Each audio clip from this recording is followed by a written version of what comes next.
سامنے جو امپائر کھڑا ہوتا ہے وہ بھی انگلی کھڑی کر چکا ہے، اس کے بعد جو لیگ سائڈ پہ امپائر کھڑا ہوتا ہے وہ بھی انگلی کھڑی کر چکا ہے، لیکن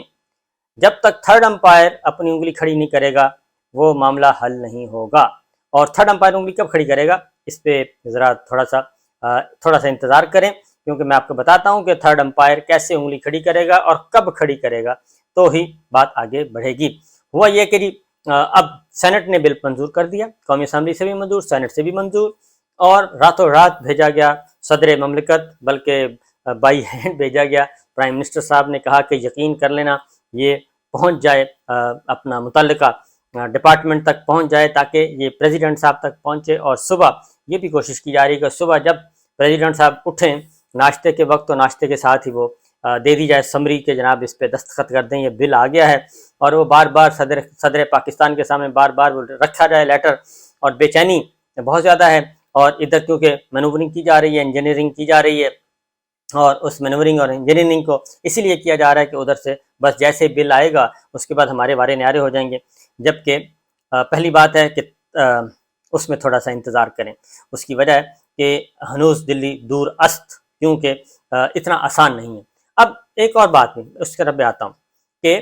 ہو کیا رہا ہے۔ آپ یہ دیکھیں کہ دنیا کہاں سے کہاں پہنچ گئی ہے، دنیا کہاں سے کہاں پہنچ گئی، خطے میں کیا تبدیلیاں آ رہی ہیں، اس ریجن میں اور ریجن سے باہر کا تبدیلیاں آ رہی ہیں، اور ہم واحد جوہری اسلامی ریاست،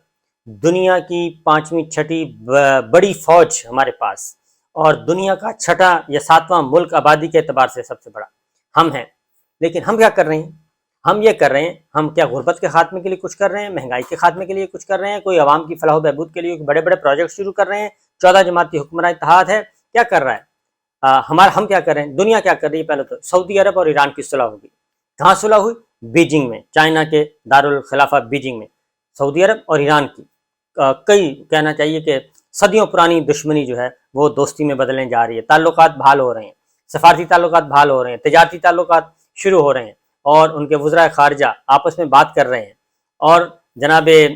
کراؤن پرنس اور ایران کی سپریم قیادت آپس میں ایک دوسرے کو خیر سگالی کے پیغامات بھیج، سعودی عرب اور شام کے درمیان صلح ہو گئی ہے، سفارتی تعلقات بحال ہو رہے ہیں، سفارت خانے دوبارہ کھل رہے ہیں، اگلا سعودی عرب اور ترکی کے درمیان بہترین تعلقات قائم ہو گئے ہیں، اور کشیدگیاں رنجشیں ختم ہو گئی ہیں، اور سعودی عرب شنگھائی تعاون تنظیم کا ممبر بن گیا ہے اور اس میں شریک ہو رہا ہے۔ یہ تو ہے یہ ہے دنیا، یہ ہمارے ارد گرد جو کچھ ہو رہا ہے، تو دنیا تو اتنی بدل رہی ہے، اور ہم کیا کر رہے ہیں؟ ہم اس وقت سب سے ہماری 14 جماعتی حکمراں اتحاد کا سب سے بڑا کام کیا ہے کہ سپریم کورٹ کو توڑیں، سپریم کورٹ کو مینیج کریں، اور یہ فیصلہ نہ ہونے دیں، ہم الیکشن نہیں ہونے دیں گے، اور سب سے بڑی ترجیح کیا ہے 14 جماعتی حکمراں اتحاد کی؟ جو جوہری طاقت کے یہ امین ہیں، ان کی کیا ہے جی، عمران خان صاحب پہ دہشت گردی کے مقدمات درج کر دیں، اقدام قتل کے مقدمات درج کر دیں، سینکڑوں نہیں ہزاروں کارکنوں کو اٹھا لیں، سوشل میڈیا ایکٹیوسٹ کو اٹھا لیں، اظہر مشونی صاحب کا کوئی پتہ نہیں، باقیوں کا کوئی پتہ نہیں، اٹھائے جا رہے ہیں لوگ، اور رانا صاحب کہتے ہیں وہ ہمارے پاس ہے ہی نہیں۔ اب یہ ساری چیزیں ہو رہی ہیں تو دنیا بدل رہی ہے، اور ہمارے حکمران 14 جماعتی حکمراں اتحاد کیا کر رہی ہے؟ مفت آٹا تقسیم کر کے جانیں لے رہی ہے، اور اس مفت آٹا تقسیم کر کے ووٹ حاصل کرنا چاہتی ہے، لوگوں کی توجہ حاصل کرنا چاہتی ہے، لیکن وہ لوگ کیا کہتے ہیں؟ وہ کہتے ہیں آٹا تو ہم لے رہے ہیں لیکن ہم نے ووٹ ان کو نہیں دینا۔ اس کی وجہ ہے کہ ہمیں انہوں نے ذلیل بہت کیا ہے، یہ عام آدمی کی آواز ہے کہ ہمیں یہ ذلیل کر رہے ہیں، پچھلے 1 سال سے ہمیں انہوں نے ذلت اور رسوائی کی آخری گڑھے میں انہوں نے ڈال دیا ہے، اور کئی جانیں اب تک ضائع ہو چکی ہیں اس مفت آٹا سکیم میں اور مفت آٹا تقسیم کرنے کے چکر میں۔ تو نہ ہی انسانی وقار کا خیال رکھا جا رہا ہے، نہ ہی انسان کی جان و مال کا خیال رکھا جا رہا ہے، اور یہ کچھ ہو رہا ہے۔ تو لوگ آٹا بھی لے رہے ہیں اور ساتھ بتا بھی رہے ہیں کہ ہم نے ووٹ ان کو نہیں دینا، ووٹ ہم دیں گے عمران خان کو۔ تو یہی وہ چیز ہے جو کہ مسائل پیدا کر رہی ہے۔ مریم صاحبہ بہت خوش ہیں، اور خوشی سے وہ پھولے نہیں سما رہی، بات بھی صحیح ہے ان کی، کیونکہ انہوں نے بہت بڑا ایک آسان سا کام تھا وہ انہوں نے گھمایا ہوا ہے، اور وہ بالکل ان کو خوش ہونا چاہیے، لیکن میں نہیں سمجھتا کہ ان کی خوشی جو ہے یہ شاید پائیدار ہو، کیونکہ یہ بڑا کلیئر ہے، آئین سے نہیں ٹکرا سکتے آپ، جمہوریت سے نہیں ٹکرا سکتے آپ، اور سسٹم سے نہیں ٹکرا سکتے۔ یہ بات آپ کو بتا دوں، یہ 1997 نہیں ہے کہ آپ فتح کریں، 99 بھی نہیں ہے، آپ نے 99 میں 97 میں تو آپ فتح کرنے میں کامیاب ہو گئے تھے سپریم کورٹ کو، لیکن 99 میں آپ نے جی ایچ کو فتح کرنے کی کوشش کی، ہار گئے، اور اس کے نتیجے میں آپ کو جیل جانا پڑا اور یہ ساری جو صعوبتیں وہ برداشت کرنا پڑیں۔ اکتوبر 99 ہو گیا، اس کے بعد بھی آپ کچھ فتح نہیں کر سکے، اداروں کو فتح نہیں کر سکے کم از کم، اور رہی صحیح کیسا آپ کے عوام کے دل بھی نہیں جیت سکے۔ بہرحال ایک اور کام کیا جا رہا ہے جو بہت ہی خطرناک کام ہے، اور وہ یہ ہے کہ جو انتہائی خطرناک، وہ ہے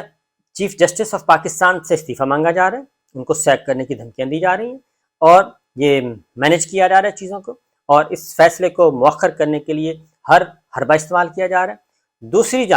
دوسری جانب یہ کیا جا رہا ہے کہ آرمی چیف کے خلاف